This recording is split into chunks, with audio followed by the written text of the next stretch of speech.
நீங்க ஒரு 50 ரூபா சம்பாதிச்சிருப்பீங்க, மோசடி பண்ணி அதனால ஏதோ ஒரு ஆதாயம் அடைஞ்சிருப்பீங்க. மோசடி பண்ணி அதனால் பாதிக்கப்பட்டவன், யா அல்லாஹ் என்னை எப்படி பண்ணிட்டாங்க, நீயே இவனை பார்த்துக்க என்று அல்லாஹ்விடத்திலே கரமேந்தி விட்டால் அதனால் ஏற்படக்கூடிய துன்பங்கள் சாதாரணமாக இருக்காது என்று நபிகள் நாயகம் எச்சரிக்கிறார்கள். எனவே நம்முடைய மரணம் மோசடியற்ற நிலையிலே மரணம் நிகழ வேண்டும் என்ற விருப்பத்தை நோக்கி நாம் பயணத்தை அமைத்துக் கொண்டிருக்க வேண்டும். அதே போல மூன்றாவதாக சொல்லுகிறார்கள் கடன். கடன் வாங்கிய நிலையில் நீங்கள் மரணித்து விடாதீர்கள். கடனை அடைக்காமல் அல்லது அடைப்பதற்கு தேவையான சொத்துக்களை விட்டு செல்லாமல் நீங்கள் மரணித்து விடாதீர்கள். யார் கடன் இல்லாத நிலையில் மரணிக்கிறாரோ அவர் சொர்க்கவாசியாக இருக்கிறார். கடனை அல் கிபிரு பெருமையில் இருந்து நீங்கி இருக்க வேண்டும். வல் உலூலு மோசலில் இருந்து நீங்கி இருக்க வேண்டும். வத்தைன கடனில் இருந்து நீங்கி இருக்க வேண்டும். கடனை பொறுத்தவரை மாநிலத்தில் அனுமதிக்கப்பட்டதுதான். கடன் என்பது மாநிலத்தில் தடுக்கப்பட்டது குற்றம் கிடையாது. ஆனால் மோசடி தடுக்கப்பட்டது, பெருமை தடுக்கப்பட்டது, கடன் தடுக்கப்பட்டது இல்லை. ஆனா ரசூலுல்லாஹ் சொல்றாங்க, ஏன் மாநிலத்துல கடன் அனுமதிக்கப்பட்டதுதான், ஆனா அந்த கடனை திரும்ப செலுத்தாவிட்டா அப்ப அது மோசடி ஆகிவிடும். ஒரு மனிதனுடைய உரிமையிலே கை வைத்த குற்றமாக அது மாறிவிடும். எனவே நம்ம கடன்ல ரொம்ப கேர்ஃபுல்லா இருக்கணும். நாம ரொம்ப கவனம் இல்லாம இருக்கிறது கடனில் தான். நம்ம என்ன கடன் வாங்கத்தானே செய்யறோம், ஒரு 2 மாசம் வச்சு கொடுத்துக்குருவோம், இல்ல ஒரு 4 மாசம் வச்சு கொடுத்துக்குருவோம். பல பேர் அவர்களுக்கு அந்த கடனை அடைப்பதற்குரிய எந்த முகாந்திரமும் இருக்காது. ஆனால் வியாபாரத்திற்காக, வீடு கட்டுவதற்காக கையில 10 காசு இல்லாம பிறரிடத்துல போய் கடனை வாங்கிவிட்டு அந்த கடனை அவர்கள் அடைப்பதற்குள்ளாக அவருடைய தவணை முந்திவிட்டால் நாளை மறுமையில் இவருடைய நிலை என்ன? நாளை மறுமையில் இவர் செய்த தொழுகை, இவர் வைத்த நோன்பு, இவர் வைத்த வழிபாடுகள் அனைத்துமே இவரால் பாதிக்கப்பட்டவருக்கு யாரிடத்திலே இவர் கடனை வாங்கிவிட்டு மரணிக்கிறாரோ அவருக்கு அல்லாஹ் தூக்கி கொடுத்து விடுவானே. அப்ப இது எவ்வளவு மோசமான விஷயம். அதனாலதான் நபிகள் நாயகம் ஸல்லல்லாஹு அலைஹி வஸல்லம் அவர்கள் தங்களுடைய வழிபாடுகளிலே ஒவ்வொரு நேர தொழுகைகளிலும் கடனிலிருந்து பாதுகாப்பு தேடுவார்கள்.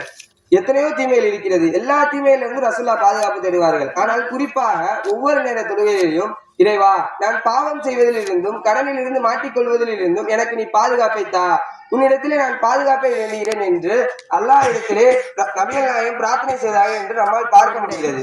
என்ன காரணம்? இந்த அளவிற்கு நபிகள் நாயகம் கடனுக்கு அஞ்சிய பின்னணி என்ன? இன்னும் சொன்னார்கள்.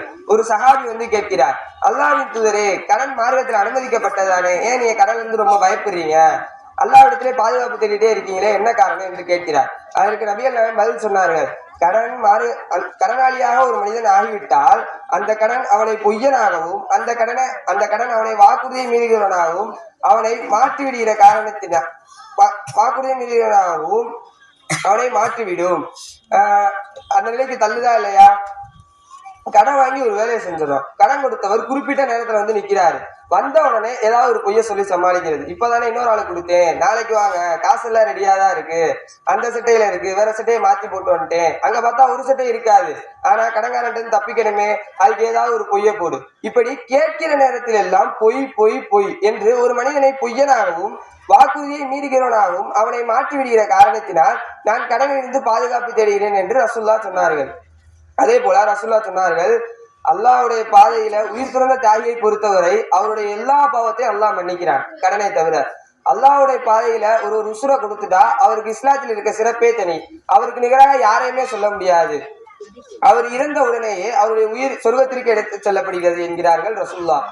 பச்சை நிற பறவையினுடைய கூட்டிற்குள்ளே அவருடைய உயிரை வைத்து சொர்க்கத்திற்குள்ளே நீ விரும்பியவாறு சுற்றி திரி என்று அல்லாஹ் விட்டு விடுவானான். அந்த அளவிற்கு மன்னரே வாழ்க்கையே இல்லாமல் நேரடியாக அழைத்து செல்லப்படுகிற ஒரு பாக்கியம் பெற்ற மனிதர் கடன் வாங்கிய நிலையில் மரணித்திருந்தால் அந்த பாவத்திற்காக அவருடைய பாவம் மன்னிக்கப்படாமல் மிச்சம் வைக்கப்பட்டிருக்கும் என்று ரசூலுல்லாஹ் எச்சரிக்கிறார்கள் என்றால் கடனுடைய விபரீதம் எந்த அளவிற்கு என்பதை நாம் புரிந்து கொள்ள வேண்டும். எனவே இந்த 3 விஷயங்களிலேயும், அதாவது பெருமை, கடன், மோசடி ஆகிய இந்த 3 குணங்களும் நரகில் தள்ளக்கூடிய குணங்களாகும். இந்த 3 குணங்களை விட்டு யார் இளைய நிலையில் மரணிக்கிறாரோ, அதாவது பெருமையை விட்டு விலகுதல், மோசடியை விட்டு விலகுதல், கடனை விட்டு விலகுதல் ஆகிய இந்த 3 நற்பண்புகளையும் நம்முடைய வாழ்க்கையில் நாம் ஏற்று கடைபிடித்து சுவன வாக்கியத்தை பெற முயற்சிக்க வேண்டும். அல்லாஹ் ரப்புல் ஆலமீன் நம் அனைவருக்கும் அதை தந்தருள் புரிவானாக. வாஹிர் தவானா அல்ஹம்துலில்லாஹி ரப்பில் ஆலமீன். அஸ்ஸலாமு அலைக்கும்.